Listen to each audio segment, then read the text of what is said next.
It's the final double game week of the 2023-2024 Fantasy Premier League season, so now is the best time to play your chips. But which ones do you have left? How should you play them?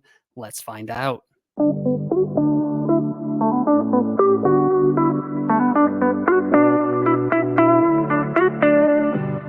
What is up, everyone? Welcome to another episode of Backup Fantasy Sports. It is Wednesday, May 8th. My name is Ewan. On today's episode, we are going to get into some Fantasy Premier League with a double game week 37 preview. 2 game weeks to go. The season has flown by, but it is a double game week. This is probably your last best chance to climb up the mini leagues, get into your goals and the overall rankings, and kind of make 2023-2024 Fantasy Premier League a season to remember. For me, it is going quite well. I am way above the highest rank I've ever had. I'm at 3,200 right now. Keep getting green arrows. It's going far too well. I'm afraid that the bottom is going to fall out at any minute here, but we will see how it goes. Bench boost is in the cards for me this week. Let me know in the comments below what chips you have, what your strategy is for double game week 37, and we can get through this together. But here's the schedule for double game week 37. Kicks us off Saturday lunchtime, Fulham Man City at 12:30 UK time. Then we've got 6 3:00 games: Bournemouth, Brentford, Everton, Sheffield United, Newcastle, Brighton, Spurs, Burnley, West Ham, Luton, and Wolves, Crystal Palace. Moving on to Saturday night, we've got Nottingham Forest hosting Chelsea. And then Sunday, there's just one game on Sunday, Man United versus Arsenal, a classic game, which I'm going to talk about a little bit later, but I wouldn't be so fast to sell my Arsenal assets if I was an FPL manager. Aston Villa, Liverpool on Monday night, and then we get into the double game weeks with Spurs and Man City on Tuesday night, then Brighton, Chelsea, Man United, Newcastle playing on Wednesday before a few days break, and then it is double or game week 38, the finale on the last day of the season, with it all to play for, hopefully, between Arsenal and Man City. Could be quite an exciting final day, but 13 fixtures this game week, so lots to break down. Here are the 6 double game week teams. So we've got Brighton, Chelsea, Man City, Man United, Newcastle, and Spurs.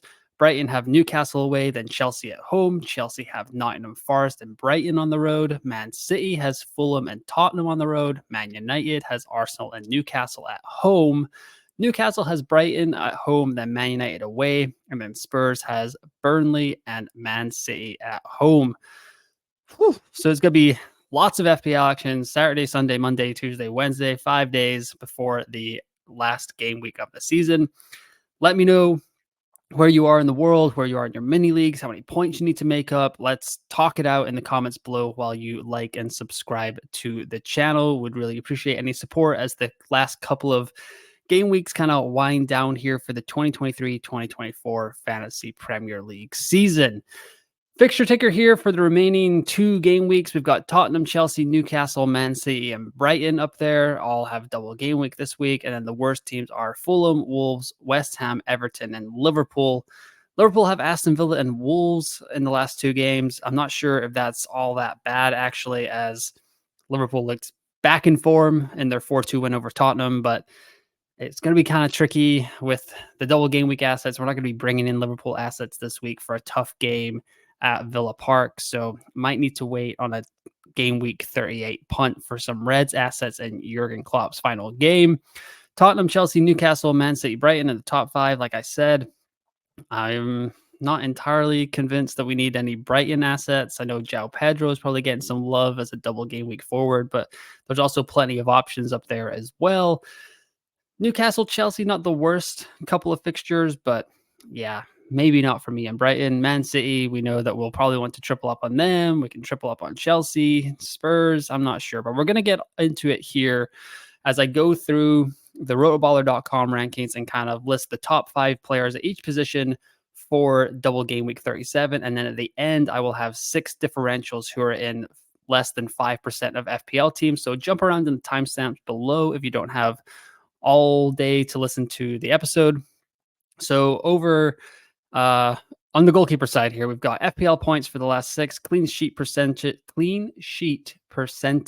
for Double Gameweek 37, and then the predicted points according to rotoballer.com. So it's Vicario, Ederson, Petrovic, Verbruggen, and Pickford. Pickford with a single game week, but he does play Sheffield United, so he has a 38% clean sheet chance. He's got 39 points over his last 6 FPL games, and then he's predicted to get 4.24, which is the bottom of these 5. Let me list those out real quick. Vicario, 6.94, Ederson, 6.8, Petrovic, 6.51, and Verbruggen, 5.43. If you are on a free hit, I wouldn't totally mind taking Pickford, but single game week, you kind of want 2 bites of the apple here. Verbruggen is tough as well with Brighton because, I mean, De Zerbi could rotate anytime. So I think it does come down to Vicario, Ederson, Petrovic. Even those with Dubravka need to kind of be on high alert as Nick Pope was back in the squad for Saturday's game against Burnley. Is it possible that Eddie Howe gives him a game out, trying to get him back into the England side before the Euros? Tough to say, but it could be a possibility. So you really want to go with some guys that are guaranteed to start. So I think that would whittle it down here to Vicario and Petrovic for me. I'm not even sure Ederson's going to get both games. You just never know with Pep. And then even Onana, who's not on this list for Man United, even though they look miserable at the moment, he would probably be guaranteed more starts. So I'd probably rank them Petrovic, then Vicario, then Onana, then Ederson for me as my double game week 37 keepers. Moving over to the defenders here, we've got Paro, Vardiol, Kyle Walker, Christian Romero, and Dan Burn, Josko Guardiol, and Pedro Paro there. Predicted points, according to the rotoballer.com rankings, it's Paro with 7.16, Vardiol 6.32, Walker 6.03, Romero 5.62, and Burn 5.29 or 5.27. As for non-penalty XGI per 90 here over the last 6, Josko Vardiol leads the position with 0.33 non-penalty XGI per 90, at least over these 5 guys here. Romero is next with 0.27, then Pedro Paro with 0.2.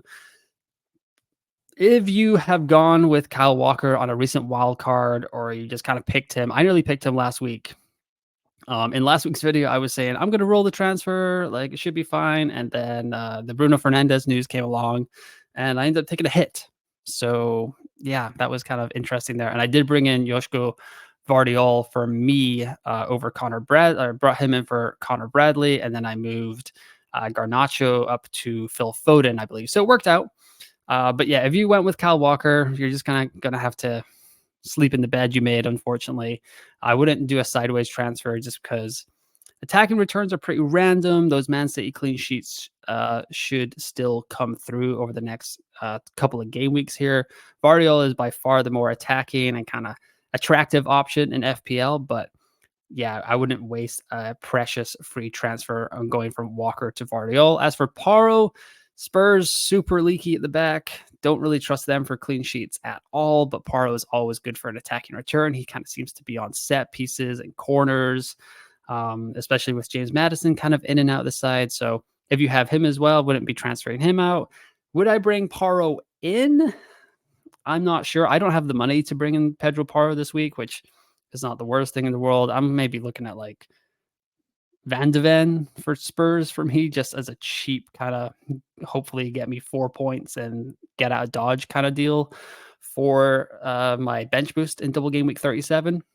But yeah, Paro, Romero, those are 2 good options. They're just a little bit too expensive for me. And then Dan Burn, I think, is the only trustworthy Newcastle defender. That doesn't mean that I am not bringing in another Newcastle defender. I might be looking at another hit this week for my FPL side, but as of right now, Vardiol would be my pick of the crop for defenders and your free hit or your bench boost or whatever you have to need. If you don't need a Man City defender, or if you don't have a Man City defender already, I think Vardiol is probably the best of the bunch.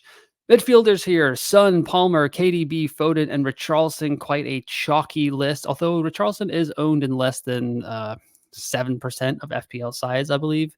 I saw this morning, so easily probably the best punt that you can take against all of these other players who are probably owned in more than 35% of teams and probably 100% of active teams at this point. So Son, Palmer, KDB, Phil Foden, Richarlison, that's the top 5 this week according to the rotoballer.com rankings. Son 11.36, Palmer 11.06, KDB 10.3, Foden 9.7 predicted points, and Richarlison 8.72.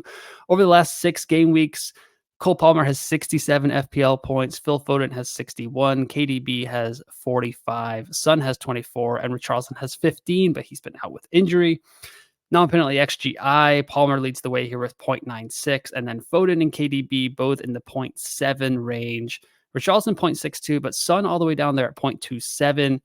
If I was on a free hit, I think this would be my biggest kind of punt on a free hit would be no Son. I would not bring in Son. He does not look up to the standards that we set for him as an FPL asset. So I would be quite comfortable getting away from him. Even if Richarlison starts, Spurs look better with Richarlison on the field against Liverpool on Sunday. But yeah, I still think I would not go with Son. I kind of get away from him. Much prefer like an Anthony Gordon, a Madueke from Chelsea, that kind of thing. If you are chasing, if you're consolidating, I understand going with Son as well. But yeah, if he wasn't in my team, I wouldn't be looking to bring him in for double game week 37. That's a little bit of a problem with the double game weeks. It's like, I don't really want this guy, but he's got 2 fixtures, so it just makes sense to bring him in. That is a problem that should be eliminated or limited next season, as the FA Cup and League Cup are kind of limiting their replays. I think their semifinal second round legs are also going to be eliminated. That's not official yet. So there will be less kind of conflicts and blanks and double game weeks in the 2024-2025 FPL season, but that is for next season's YouTube content. As for midfielders, I think I would rank them. I think Palmer, just on penalties, so good right now. It would be Palmer, Foden, then probably based on a price value, I would go Richarlison over KDB and then Son at the bottom of this list. Despite Son being on penalties, KDB is the ultimate kind of, I'm chasing my mini league. I want to hunt down the leader of that. I would go with him if that is your goal. Obviously, it's just a little bit too expensive for a lot of people. So Foden is still a fine asset as well.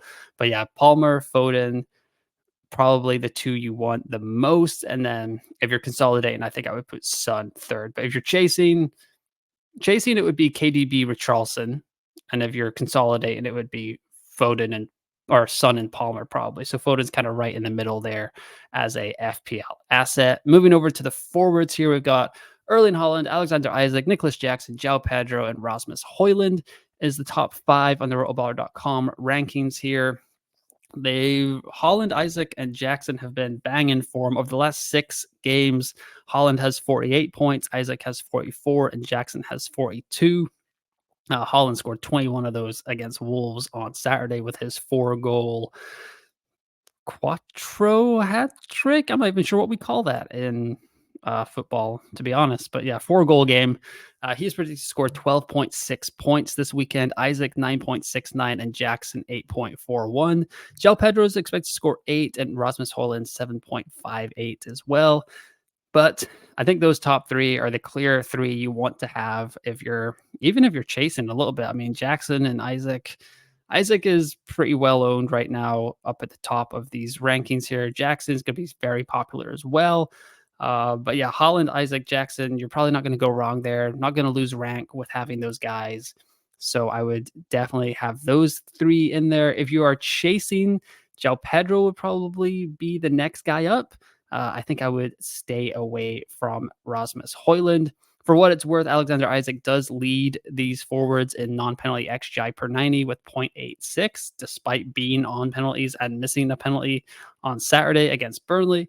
Haaland and Jackson are tied at 0.67, and João Pedro is 0.47 with Rasmus Højlund at 0.18. Let's get into some spicier picks here. That was a lot of chalk, a lot of kind of boring FPL picks, but had to get over it, had to go through it for just bench boost. Kind of, you should get some of those players in, the free hits and stuff, but differentials. So all these guys are owned in less than 5% of FPL teams. So I've got Livramento and Cucurella at the back, Brandon Johnson, Bernardo Silva in the midfield, and Danny Welbeck and Callum Wilson up front. Out of these 6 differentials, Danny Welbeck is expected to score the most points, 7.58. Johnson at 7.50. Bernardo Silva, 6.75. And then we've got Callum Wilson, 4.23. Livramento, 4.84. And Cucurella, 4.69. So, yeah, Brandon Johnson, he was in my thoughts a couple of game weeks ago. Kind of got lucky by not going there because he's been in and out of the squad down the stretch here as Spurs gets a little bit more healthy. But still wouldn't mind him at all with Spurs having 2 home fixtures. It could be scoring a lot of goals. And in game week 38, they've got Sheffield United. So we will see about that. Livramento is likely my transfer as he is so cheap. I do not have a lot of money left in the bank. So I've kind of got to make some moves here to create some space for later transfers. Bernardo, just because Man City have 2 games, he should see enough playing time and he can always kind of pop in with a goal and an assist. So that would be the ultimate differential there for Man City. Callum Wilson came back on Saturday, or he's been back for a couple of weeks now, but started on Saturday. Playing 3 games in about 8 days is going to be tough for him just with his hamstrings. If he's hoping to make the Euros, maybe he doesn't want to play 3 straight games just because he is unlikely to get through that in a healthy manner. So maybe Wilson is a little too spicy for the differentials, but Livramento, Cucurella, Brennan Johnson, Bernardo Silva, I think those are all valid choices if you're trying to chase rank, be a little bit different on your free hit or your bench boost for double game week 37. Here are a couple of drafts that I had planned out here. One on the left here is the computer kind of analytics model kind of lineup. And then on the right here is the vibes lineup. So on the left here for the computer lineup, it would be Vicario in goal, Pedro Porro, Dan Burn, Vardiol at the back, then KDB, Anthony Gordon, Sung Heung-min, Cole Palmer in the midfield, Nicholas Jackson, Alexander Isaac, and Erling Haaland up front with the captain's armband, with Verbruggen, Fernandez, Cucurella, and Van Hecke on the bench. So this is a free hit draft, just in case I need to make that clear for anybody. You can't use your bench boost and your free hit in the same week. So hopefully you have left enough time for those chips to be used. And on the right here is more vibes, although the back line is very similar. It would be Vicario in net, then Pedro Porro, Cucurella, Vardiol at the back, Kevin De Bruyne with the captain's armband, then Richarlison, Foden, Madueke, Anthony Gordon, and then Nicholas Jackson and Alexander Isaac up front. Punting on getting rid of Erling Haaland on your vibes free hit is a recipe for disaster. However, it could go quite well for you as well because Haaland doesn't really do as well away from home. Fulham on the road, Tottenham on the road, slightly tougher fixtures. If you are chasing the vibes draft on the right-hand side here is for you. Just going over that one more time. It's Vicario, Pedro Porro, Cucurella, Vardiol, Kevin De Bruyne, Richarlison, Foden, Madueke, Anthony Gordon, and then Nicholas Jackson, Alexander Isaac with Verbruggen, Callum Wilson, Diego Dallo, and Van Hecke on the bench there as well. So these would be the free hit drafts I would use in double game week 37. Captaincy shouts for double game week 37 are here as well. Pretty tough to go against one of these 3: Erling Haaland, Cole Palmer, Alexander Isaac. Predicted points: Haaland 12.6, Palmer 11.06, Isaac 9.69. Non-penalty XGI over the last 6 games for these guys: Haaland 0.67, Palmer 0.98, and Isaac 0.86. And then FPL points, it's 48 for Haaland, 44 for Isaac, and 67 for Cole Palmer. So if you are chasing, it's kind of getting down to that. Like, if you're chasing, go different. Like, we are only 2 weeks left, so those like chances are getting smaller and smaller.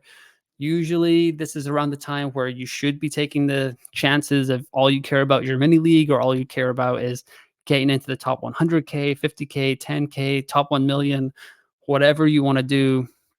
That should be your goal, and you should be willing to kind of have a bad rank at the end of it if you don't make it, but you won't be like on Sunday, game week 38, if you miss it by 500 spots because you didn't go with your gut and didn't chase something like going with a Palmer over a Holland, then that might sting a little bit. So yeah, when you think about that. But for me, where I am right now, I will definitely be playing a little bit of chicken ball here and going with Erling Holland. There's no way I'm not going to kind of captain him for 2 games in double game week where I am at in the world. I will let other people try to catch up to me and see how that goes for them.